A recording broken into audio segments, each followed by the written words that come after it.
नमस्कार, मैं doctor Anurag Kaushal, owner and director Shri Balaji urban hospital Kurukshetra, जो कि एक सुपर स्पेशलिटी हॉस्पिटल है। हाइपरटेंशन की इम्पोर्टेंस के बारे में, उसके कारण, उसकी वैल्यूज, कितना बीपी या रक्तचाप रहे जिसके ऊपर कि हम उसे हाइपरटेंशन की कैटेगरी में रख सकते हैं पेशेंट को, और उससे निदान कैसे पाया जा सकता है, हमारे लाइफस्टाइल में हमें क्या चेंजेस करने चाहिए, इन सब चीज़ों के बारे में कुछ आप लोगों से डिस्कस करना चाहूँगा। पहली चीज़, हाइपरटेंशन कहते किसे हैं? हाइपरटेंशन बेसिकली ब्लड प्रेशर का ज़्यादा होने की डिजीज़ को हाइपरटेंशन कहते हैं। जहाँ तक कि गाइडलाइन का सवाल है, अमेरिकन हार्ट एसोसिएशन की गाइडलाइन का सवाल है, उनके हिसाब से अगर आप किसी भी व्यक्ति का बीपी 139 या 140 सिस्टोलिक या 80 डायस्टोलिक से ऊपर है तो हम उसे हाइपरटेंशन की कैटेगरी में गिनते हैं। इस कैटेगरी में से कुछ एक्सेप्शंस हैं, जैसे कि जिन पेशेंट्स को किडनी की दिक्कत होती है उनके लिए हम इस नंबर्स को, जो 140 का नंबर है, हम उसको 130 तक रखते हैं, यानी सिस्टोलिक बीपी 130 से कम हो, या उसको हम नॉन हाइपरटेंसिव कैटेगरी में गिनते हैं, लेकिन 130 से ऊपर अगर बीपी हो तो हम उसे हाइपरटेंशन की कैटेगरी में गिनते हैं। And same is for diastolic BP also. आजकल हाइपरटेंशन एक एपिडेमिक है। ऑलमोस्ट आप ये कह सकते हैं कि हर तीसरे इंसान को हाइपरटेंशन की दिक्कत है। और ये हाइपरटेंशन क्यों हो रहा है, इसके लिए हम खुद जिम्मेवार हैं, हमारी सोसाइटी खुद जिम्मेवार है। हमारे लाइफस्टाइल में चेंजेस, हमारी डाइट में चेंजेस, हमारे स्ट्रेस लेवल में चेंजेस, ये सब चीज़ें हमें कहीं ना कहीं हाइपरटेंशन की एपिडेमिक की ओर धकेल रहे हैं। तो इन सब से निजात पाने के लिए सबसे पहले तो हमें अपने लाइफस्टाइल में चेंजेस करने चाहिए। अगर लाइफस्टाइल में चेंज करके या डाइटरी हैबिट्स को चेंज करके अगर हम अपना बीपी कंट्रोल कर सकते हैं तो हम उन्हीं चीज़ों के साथ बिना दवाई के इस बीमारी से मुक्ति पा सकते हैं। लेकिन अगर हम लाइफस्टाइल और डाइटरी हैबिट्स के बावजूद भी हम अपना बीपी इन आइडियल लाइंस पे, आइडियल गोल को अचीव नहीं कर पाते, तब हमें मेडिसिन की जरूरत पड़ती है। ट्रीट करने के लिए काफ़ी मेडिसिन अवेलेबल हैं, और ख़ासकर मैं अगर लाइफस्टाइल की बात करूं तो लाइफस्टाइल में सबसे पहले सुबह जल्दी उठना, योगा, मेडिटेशन, अपने शरीर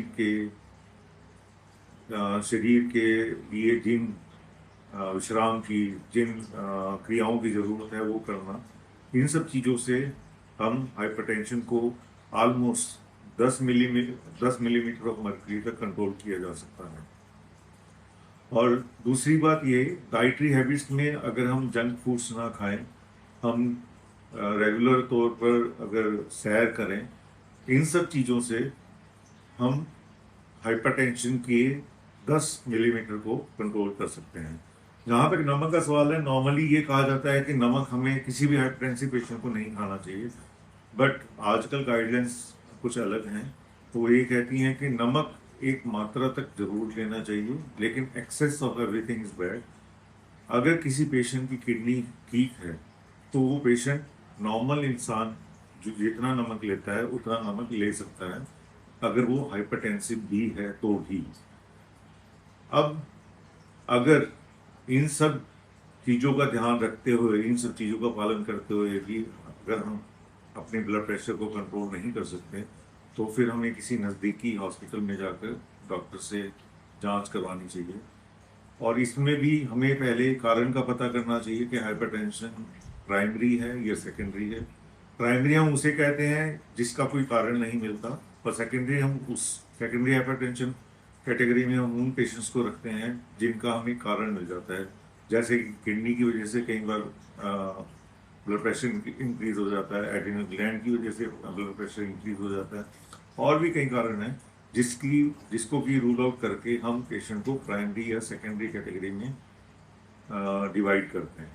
प्राइमरी हाइपरटेंशन का ट्रीटमेंट सिर्फ एंटी हाइपरटेंसिव ड्रग्स हैं, जो कि डिफरेंट डिफरेंट कैटेगरीज में डिवाइड की गई हैं, और पेशेंट के हिसाब से पेशेंट को और क्या कोमोर्बिड कंडीशन है, जैसे कि अगर पेशेंट को डायबिटीज है या नहीं है, पेशेंट का कोलेस्ट्रॉल लेवल हाई है या नहीं है, पेशेंट की किडनी के ऊपर दिक्कत है या नहीं है, तो उसके हिसाब से हम उस कैटेगरी में से किसी एक ड्रग को चूज करके उसके हिसाब उस ड्रग से हम पेशेंट का बीपी मैनेज, हाइपरटेंशन मैनेज करते हैं।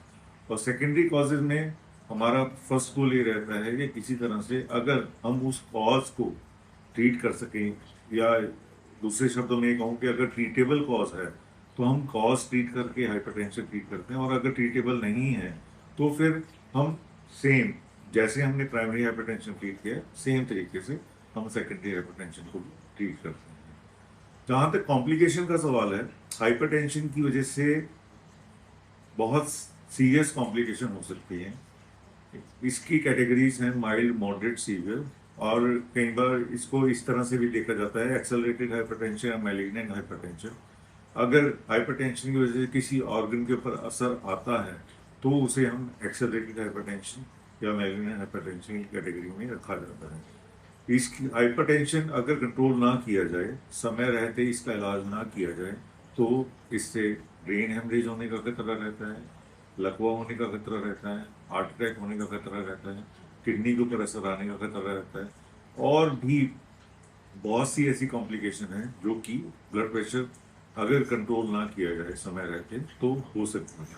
और ये कॉम्प्लिकेशन ऐसी होती हैं जो कि जानलेवा भी होती है। तो इसलिए मेरा लास्ट में एक ही आप लोगों से निवेदन है कि ब्लड प्रेशर बहुत तेजी से बढ़ती हुई एपिडेमिक है।